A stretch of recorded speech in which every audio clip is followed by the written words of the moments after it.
नमस्कार आप सभी के अपने चैनल जय गुरुदेव उत्तराखंड पर एक बार फिर से बहुत बहुत स्वागत है। कामना करते हैं कि आप और आपके परिजन सभी स्वस्थ होंगे।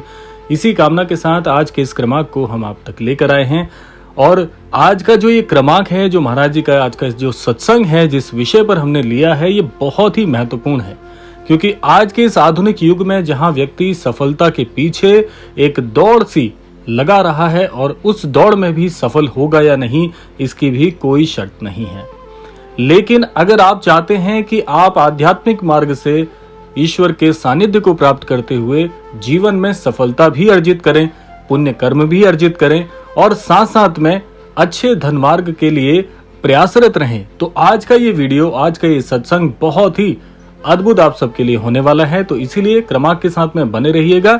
आइए जान लेते हैं महाराज जी की शिक्षा दीक्षा के अनुरूप आज के इस युग में कैसे आप गलत निर्णय लेने से बच सकते हैं।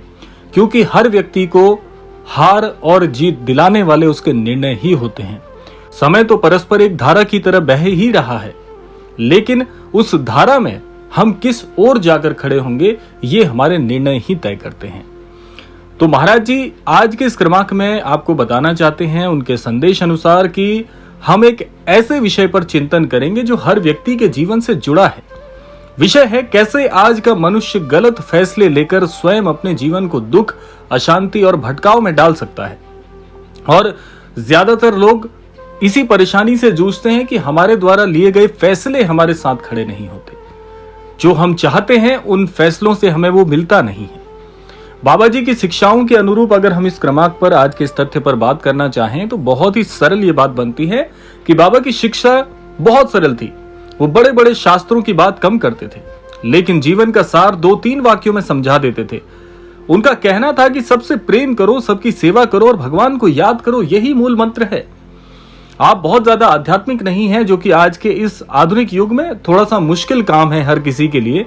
आध्यात्म के साथ अगर चलेंगे तो जीवन यापन थोड़ा मुश्किल हो जाएगा। लेकिन कहने का आशय है कि संत जन हमारे बताते हैं कि दोनों को परस्पर आप एक समान अपने कर्म पर भी ध्यान दीजिए और आध्यात्मिक स्वरूप के साथ भी चलिए। दोनों का तालमेल बिठाकर जीवन में आगे बढ़ें, यही उनकी मंशा है और यही संत जन हमें सिखाते भी हैं और यही हमारे धर्मशास्त्र भी इंगित करते हैं। तो बाबा जी हमेशा यही सरल सी बात कहते थे कि भाई सबको अपना मानो, सबसे प्रेम करो, सेवा की ओर ध्यान दो। जीवन में कुछ अर्जित करना है तो सेवारत रहिए, भगवान को याद करिए। लेकिन आज का मनुष्य इन 3 बातों से जितना दूर होता जा रहा है, उतने ही उसके निर्णय गलत होते जा रहे हैं, जो कि एक बहुत सोचनीय विषय है। आज जितने भी आपको परेशान लोग मिलेंगे जो अपने जीवन में परेशान हैं, हालांकि ऐसा नहीं है कि वो कार्यकुशलता उनकी नहीं है या जीवन में आगे बढ़ने की होड़ नहीं है या उनके अंदर ललक की कमी है। हर कोई बहुत ज्यादा शिक्षित है, अच्छे पढ़े लिखे लोग हैं, लेकिन फिर भी ये कहते हुए आपको मिल जाएंगे कि मेरे निर्णय, मेरे जो डिसीजंस थे, मेरे जो काम करने का तरीका था, वो कहीं ना कहीं थोड़ा सा उस पर मार्गदर्शन की कमी रही या गलत समय पर गलत निर्णय या डिसीजंस हमने ले लिए, जिसकी वजह से हमें हार मिली। तो ऐसा बहुत लोगों से सुनने को आपको मिल जाता है। लेकिन आज का जो मनुष्य है वो इन चीजों से, यानी आध्यात्म और शांति के भाव से बहुत ज्यादा दूर है और साथ साथ में उसका जो समय है वो भी उसके साथ तालमेल नहीं बिठा पाता। तो सोचिए, जब मन भगवान से दूर हो जाता है तब वो किसके अधीन होता है? अहंकार के अधीन, वासना के अधीन, लोभ के अधीन, तुलना और प्रतिस्पर्धा के अधीन। और जब निर्णय इन शक्तियों के प्रभाव में लिए जाते हैं तो वो निर्णय बाहर से भले ही लाभकारी दिखाई दें, कई बार आपको ऐसा लगता होगा कि जैसे आप विजयी होते होते हार गए, जैसे अभी आपका परिणाम आना था और वो आपके पक्ष में होना था, लेकिन फिर भी हार मिल गई। उसका कारण क्या है? जैसा हमने आपको बताया कि अगर आप इन चीजों के अधीन हैं, अहंकार आप पर हावी है, वासना का भाव आपके ऊपर हावी है, लोभ बहुत ज्यादा है, तुलना और प्रतिस्पर्धा आपके दिमाग में चलती रहती है, तो आप ऐसी श्रेणी में जरूर आते होंगे जहां पर आपको जीत मिलते मिलते आपकी जीत हार में परिवर्तित हो जाती है। आज का जो युवा है वो करियर चुनता है, लेकिन अपने हृदय की आवाज नहीं सुनता। वो समाज की अपेक्षाओं को सुनता है, वो देखता है कि दूसरे क्या कर रहे हैं। यही दूसरों को देखना उसके लिए थोड़ा सा खतरनाक सिद्ध हो जाता है। वो देखता है कि कहां अधिक पैसा है और फिर एक ऐसा मार्ग चुन लेता है जिसमें उसकी आत्मा का आनंद नहीं है। तो अगर आप ऐसे श्रोता हैं, आप एक ऐसे दर्शक गण हैं, आप एक ऐसे अनन्य भक्त हैं जिसको ये विषय थोड़ा सा कहीं ना कहीं अगर इस क्रमांक को सुनने के लिए उन्होंने चुना है, तो आप अपने आप से प्रश्न पूछ कर देखिए, क्या इतनी बातों में सारी चीजें आपके साथ नहीं हो रही? कहीं आप तो इससे ग्रसित नहीं है? तो उत्तर मिलेगा बिल्कुल है, क्योंकि केवल आप नहीं, ये 95% लोगों की समस्या है आज के वक्त में। 5% जो लोग हैं या जो 5% लोग हैं, वो कहीं ना कहीं उस स्थायी व्यवसाय में, जो उनके नौकरी पेशा में उन्हें कहीं ना कहीं एक प्रकार से विरासत स्वरूप में मिला है, उस पर खड़े हैं। जो लोग खुद को बनाना चाहते हैं, जिसमें 95% या 95% लोगों की ये पूरी जनता, पूरी भीड़ आती है, तो आप और हम उसी में से हैं। 5% लोग वो हैं जिन्हें उनके परिवारजनों ने, उनके बड़े बुजुर्गों ने वो व्यवसाय या आदि कार्य सौंपा है, तो उन्हें तो वो स्थायी भाव से मिल गया, लेकिन आप तो शून्य से यानी जीरो से शुरू कर रहे हैं। तो ऐसा नहीं है कि जो मार्ग आप चुन रहे हैं उसमें हमेशा जीत ही जीत मिलेगी। तो महाराज जी इस पर कहते हैं कि मनुष्य को अपने अनंतकरण यानी भीतर जो ईश्वरीय अंश है उसकी आवाज सुननी चाहिए, क्योंकि ईश्वर बाहर से कम भीतर से अधिक मार्गदर्शित करते हैं। और ज्यादातर आप लोगों ने देखा होगा आजकल टीवी पर, मोबाइल आदि पर बड़े बड़े जो सफल व्यक्तित्व वाले लोग हैं, सेलिब्रिटीज हैं, वो आपको यही कहते हुए मिलेंगे कि हमने जीवन में बहुत सारे करियर ऑप्शन को चुनना चाहा था, लेकिन हमने किया क्या? हमने किसका चुनाव किया? हमने चुनाव उसका किया जो हमारा अंतर मन कह रहा था। और यही एक बड़ी वजह है जो आज वो सफल है, जिनको देखकर आप प्रेरित होते हैं कि नहीं, ये वो व्यक्ति है जिसने मन की आवाज सुनी। लेकिन यहां पर एक विरोधाभास है कि हम उस परिवार से या हम उस एस्टैब्लिश फैमिली से नहीं हैं। आज के आधुनिक युग की बात है तो थोड़े बहुत अंग्रेजी के शब्दों का इस्तेमाल किया जा रहा है ताकि आप लोगों से एक जुड़ाव महसूस हो कि आपको वो वैल्यूज नहीं मिली हैं। आप उस परिवार से नहीं है जहां पर सारी चीजें आपको मुफ्त में या विरासत स्वरूप में मिली है। आपको तो स्वयं अपना साम्राज्य खड़ा करना था, तो शून्य से शुरुआत करनी पड़ी। अब आप यहां पर एक विरोधाभास का प्रश्न लेकर बैठे होंगे कि अब क्या करें।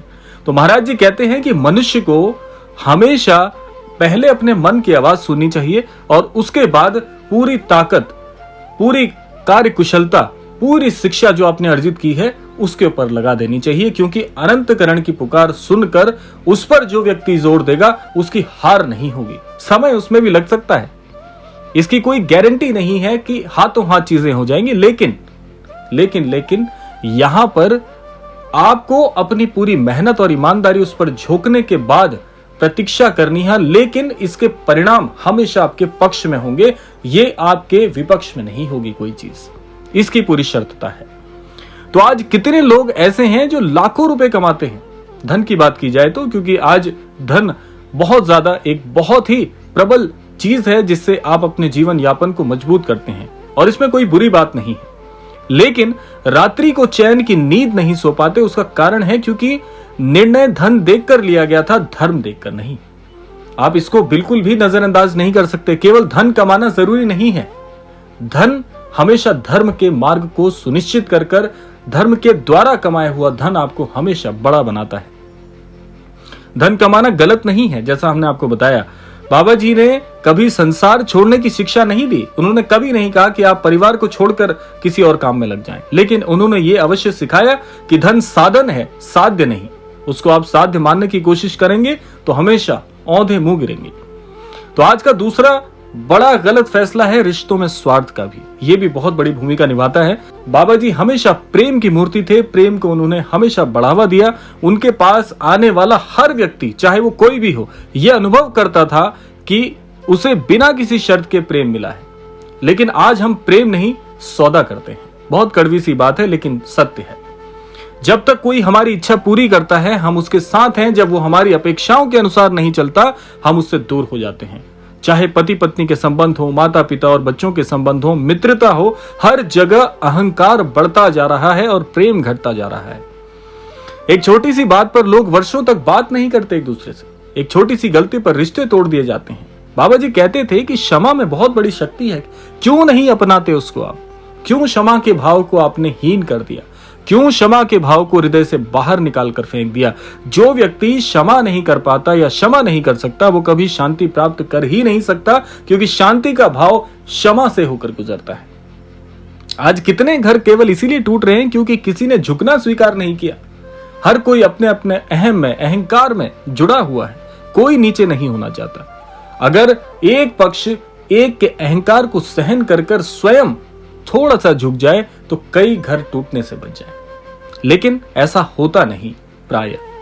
तो आज कितने घर केवल इसीलिए टूट रहे हैं क्योंकि जैसा हमने बताया कि झुकना नहीं है स्वीकार किसी को, हर किसी को अपनी अकड़ में, अहंकार में रहना है।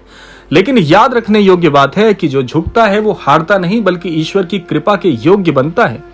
और तीसरा गलत फैसला क्या है कि दूसरों से तुलना करना।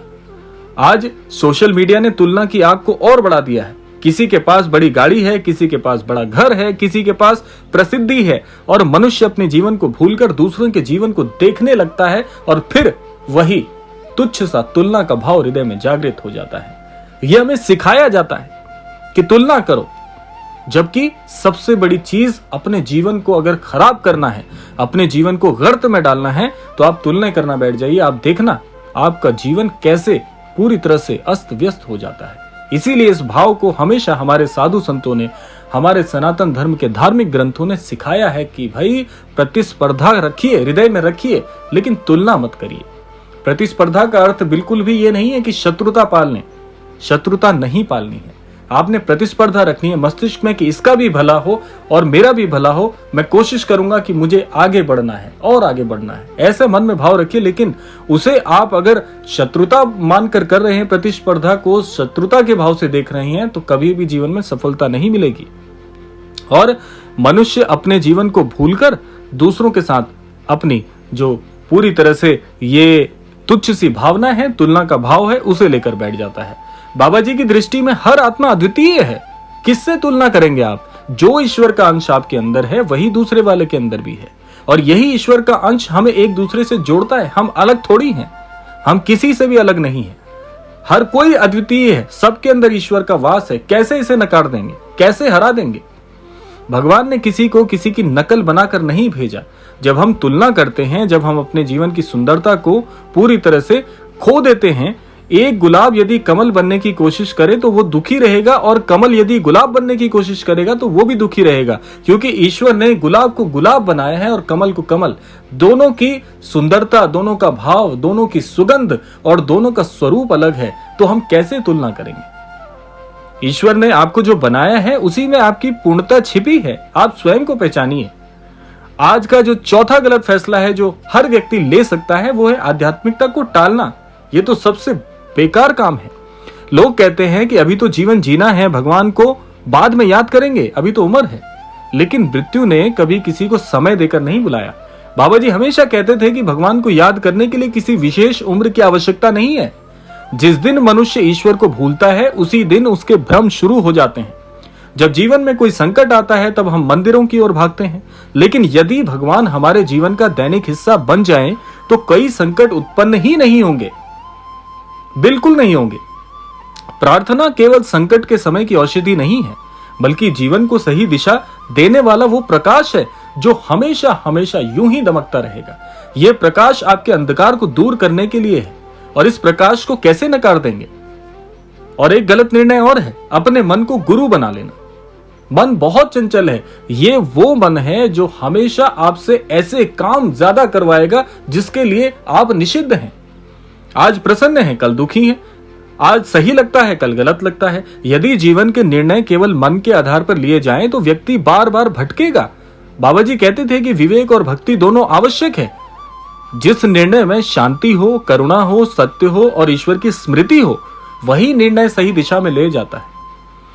जिस निर्णय में केवल अहंकार, जल्दबाजी और स्वार्थ हो, वो चाहे कितना भी आकर्षक क्यों ना लगे, कितनी चमक धमक क्यों ना लगे, अंत में दुख देगा। तो इसीलिए अनन्य भक्तों से यही हमारा अनुरोध है कि जीवन को बर्बाद करने वाले अधिकांश निर्णय अचानक नहीं होते, वो छोटी छोटी गलतियों का परिणाम होते हैं। एक दिन भगवान को स्मरण अगर आप करते हैं और वो एक दिन भगवान का स्मरण छोड़ दिया जाए, एक दिन क्रोध को उचित मान लिया जाए, एक दिन झूठ बोल लिया जाए और एक दिन अहंकार को स्वीकार कर लिया जाए, और धीरे धीरे मनुष्य अपने वास्तविक स्वरूप से दूर होता चला जाएगा। और होते चले गए हैं कई लोग। ये केवल एक समस्या नहीं है, आप एक को छोड़ेंगे दूसरी चीज अपने आप आपसे अलगाव चाहेगी, हर चीज यही चाहेगी। और ये जो माया का भाव है, जिसे चंचलता कह रहे हैं हम, जो मन हम बता रहे हैं कि मन चंचल है, ये तो आपसे गलती करवाने के लिए ही बैठा है। ये तो चाहता है कि आप गलती करें, ये चाहता है। यकीन मानिए, आप कहेंगे कि हमारे अंदर बैठा हुआ मन कैसे हमारा दुश्मन हो सकता है? निसंदेह ये आपका शत्रु है, क्योंकि मन अगर चंचल ना होता तो आज सारे लोग साधक होते, कोई भी इस गर्त में नहीं पड़ता। और ये कलयुग का जो समय है, रोजाना हम आपको याद दिलाते हैं कि जिस युग में आपका हमारा सबका जन्म हुआ है, ये युग है ही भटकाव का। ये भटकाव का युग है, पूरी तरह से मानिए। और यदि आप अपने जीवन में सही निर्णय लेना चाहते हैं तो प्रतिदिन आप अपने आप से 4 प्रश्न पूछ लीजिए, ज्यादा नहीं, 4 प्रश्न। बाबा जी की शिक्षा हमें वापस उसी मार्ग पर लेकर आती है। ऐसे अनन्य और ऐसे सद्गुरु का जन्म होता है, वो हमारे जैसे समाज में रहने वाले लोगों के उद्धार के लिए है। तो ये जो 4 चीज हम आपको बता रहे हैं, 4 सवाल, मात्र 4 सवाल पूछ लीजिएगा। पहला ये कि क्या इस निर्णय में प्रेम है जो आप फैसला लेने वाले हैं? महाराज जी की शिक्षा उसमें सम्मिलित कर लीजिए, कितना समय लगता है। पहला प्रश्न है, स्वयं से पूछ लीजिए, कोई बड़ा निर्णय आप लेने जा रहे हैं, कोई बड़ा फैसला है जो आपके जीवन के लिए बहुत महत्वपूर्ण है। पहला सवाल पूछना कि क्या इस निर्णय में प्रेम है? क्या इस निर्णय से किसी को हानि पहुंचेगी? क्या इस निर्णय से किसी का घर टूटेगा? क्या इस निर्णय से कोई रिश्ता टूट जाएगा? ऐसे प्रश्न सबसे पहले आप पूछें कि क्या मेरे इस फैसले में प्रेम कहीं अपवाद तो नहीं है, या प्रेम की रिक्तता तो नहीं है? अगर उसमें प्रेम सम्मिलित नहीं है, समझ लेना कि गलत निर्णय लेने जा रहे हो। दूसरी चीज, क्या इस निर्णय में सत्य है या सत्य के अनुरूप यह निर्णय लिया जा रहा है?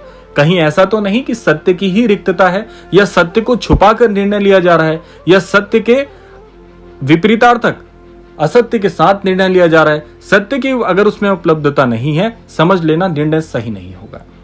तीसरा, क्या इस निर्णय से किसी का अनावश्यक अहित तो नहीं होगा? जो फैसला आप ले रहे हैं वो ऐसा तो नहीं कि किसी दूसरे को पीड़ित कर दे। अगर दूसरा जना उसमें पीड़ित हो रहा है जो कि निर्दोष है, पहले तो आपको किसी का अहित करना ही नहीं है, लेकिन फिर भी जो आप निर्णय ले रहे हैं अगर वो किसी दूसरे के पक्ष में अहित कार्य है, समझ लेना यह निर्णय आपको गर्त में लेकर जाएगा, यह निर्णय हमेशा गलत होगा। और चौथा सवाल बहुत सरल है, क्या मैं जो निर्णय लेने जा रहा हूं, क्या इस फैसले को लेकर मेरा अनंतकरण शांत है? क्या मेरा अनंतकरण इसकी गवाही देता है कि सही कर रहे हो?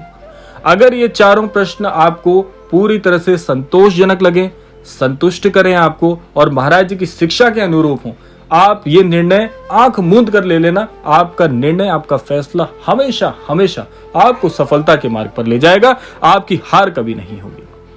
यदि इन 4 का उत्तर हाँ है, समझिए कि आप सही दिशा में हैं। अंत में केवल इतना स्मरण रखिएगा कि जीवन को धन नहीं बचाता, पद नहीं बचाता, प्रसिद्धि नहीं बचाती, जीवन को बचाती है केवल एक चीज, ईश्वर की कृपा। और ईश्वर की कृपा वहीं बरसती है जहां प्रेम है, सेवा है, नम्रता है और भक्ति है। तो आइए आज संकल्प ले लें कि हम जल्दबाजी में नहीं, जागरूकता में निर्णय लेंगे, अहंकार में नहीं, विनम्रता में निर्णय लेंगे, स्वार्थ में नहीं, प्रेम में निर्णय लेंगे। तभी हमारा जीवन सफल होगा, तभी मन को शांति मिलेगी और तभी हम बाबा की शिक्षाओं के वास्तविक अर्थ को समझ पाएंगे। तो आइए सब मिलकर नाम स्मरण करें, श्री राम जय राम जय जय राम। राम जी का नाम जहां आ जाएगा वहां पर आपकी हार भी जीत में परिवर्तित हो जाएगी।